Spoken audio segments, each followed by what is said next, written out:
गणेश गीता छठा अध्याय। श्री गणेश जी का राजा वरण्य को अपने तात्विक स्वरूप का परिचय देना।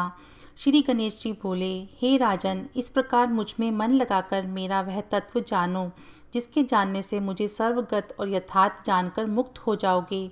हे राजन, लोगों के ऊपर अनुग्रह की इच्छा से वह तत्व मैं तुमसे वर्णन करता हूँ जिसके जानने से दूसरे मुक्ति के साधन जानने की आवश्यकता नहीं रहती।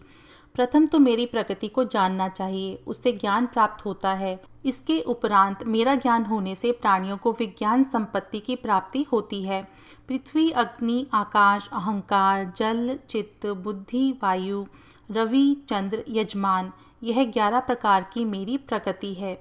और भी वृद्ध मुनिजन ऐसा वर्णन करते हैं कि आने जाने वाली जीव तत्व को प्राप्त हुई तथा त्रिलोक में व्याप्त भी मेरी दूसरी प्रकृति है। इन दोनों से ही समस्त चराचर जगत उत्पन्न होता है। इस जगत की उत्पत्ति, पालन और नाश का कर्ता मैं ही हूँ। मेरे इस तत्व को जानने के निमित्त वर्ण आश्रमी पुरुषों में पूर्व जन्म के कर्मों के अनुसार कोई एक यत्न करता है। उन यत्नवानों में कोई एक मेरा साक्षात करता है, मुझसे अन्य और किसी को नहीं देखता और मुझ में संपूर्ण जगत को देखता है। पृथ्वी में सुगंधी रूप से, अग्नि में तेज रूप से, सूर्य और चंद्र में प्रभाव रूप से, जल में रस रूप से, बुद्धिमान, तपस्वी एवं बलिष्ठों में बुद्धि, तप और बल रूप से, और मुझ में उत्पन्न हुए 3 प्रकार के विकारों में मैं ही स्थित हूँ। माया से मोहित चित्त वाले पापी मुझे नहीं जानते।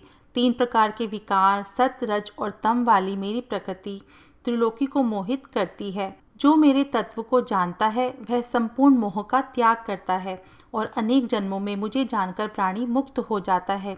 जो अनेक प्रकार के देवताओं का भजन करते हैं वे उन्हीं को प्राप्त होते हैं।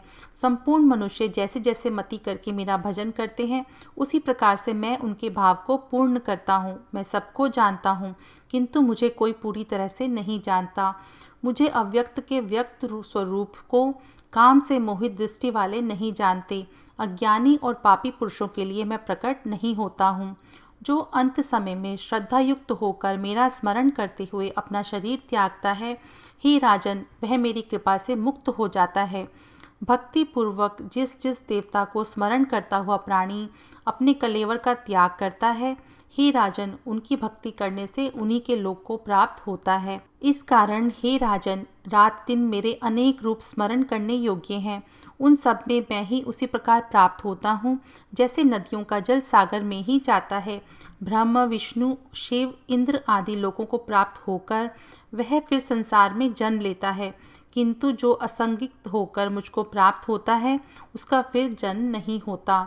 हे राजन, जो अनन्य शरण होकर भक्ति से मेरा भजन करता है मैं सदा उसके योगक्षेम का विधान करता हूँ।